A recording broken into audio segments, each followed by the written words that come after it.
ಈಗ ಕುಂಕುಮ ಪ್ರಶ್ನೆ ಅಂದ್ರೆ ಏನು?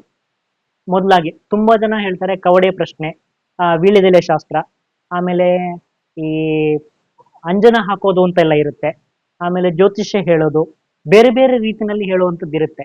ಇದು ನಾನು ಯಾವ ರೀತಿನಲ್ಲಿ ಅಂದ್ರೆ ನನಗೆ ದುರ್ಗಾದೇವಿಯಿಂದ ಸಿದ್ಧಿ ಆಗಿರುವಂತಹ ಒಂದು ಕುಂಕುಮ ಪ್ರಶ್ನೆ ಅನ್ನೋದನ್ನ, ಕುಂಕುಮವನ್ನು ಕೈಗೆ ತಗೊಂಡು ಅಂಗೈಯಲ್ಲಿ ನಾನು ಹಾಕಿದಾಗ ನಿಮ್ಮ ಅಂದ್ರೆ ನೀವು ಯಾರು ನನ್ನ ಎದುರುಗಡೆ ಇರ್ತಾರೋ ಅವರ ಸಮಸ್ಯೆ ಅಲ್ಲಿ ಬರುತ್ತೆ.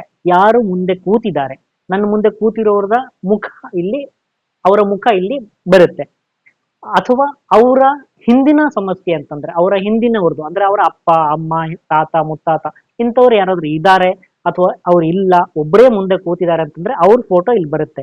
ಇಂಥವರಿಗೆ ಇಂಥ ಸಮಸ್ಯೆ ಆಗಿದೆ ಅಂತ ನನ್ನ ಕೈಯಲ್ಲಿ ಕುಂಕುಮದ ಮೂಲಕ ಉತ್ತರಗಳು ಸಿಗ್ತವೆ. ಆ ಈಗ ನಿಮ್ಗೆ ಇಲ್ಲಿ ನೋಡಿ, ಈ ತರ ಕುಂಕುಮವನ್ನು ಹಾಕೋದು ನಾನು, ಇಲ್ಲಿ ಒಂದು ದೇವಿಯ ಅನುಗ್ರಹ ನನಗೆ ಸಿಕ್ಕಿದೆ ಅನ್ನೋದನ್ನ ಇಲ್ಲಿ ದೇವಿಯ ಚಿತ್ರ ನಿಮ್ಗೆ ತೋರಿಸ್ತಾ ಇದೆ. ದೇವಿಯ ಫೋಟೋ ಬಂದಿದೆ. ಈ ಮೂಲಕ ದೇವಿಯ ಅನುಗ್ರಹ ನನ್ನ ಮುಂದೆ ಇದ್ದವರಿಗೆ ಇದೆಯಾ ಇಲ್ವಾ ಅನ್ನೋದನ್ನ ತೋರಿಸ್ಕೊಡುವಂಥದ್ದು. ಯಾವ ದೇವಿ ಅನ್ನೋದು ನನ್ನ ಮನಸ್ಸಿಗೆ ಬರ್ತಾ ಇರುತ್ತೆ, ಅದನ್ನ ಇಲ್ಲಿ ತೋರಿಸ್ಕೊಡ್ತಾ ಇರ್ತೀನಿ.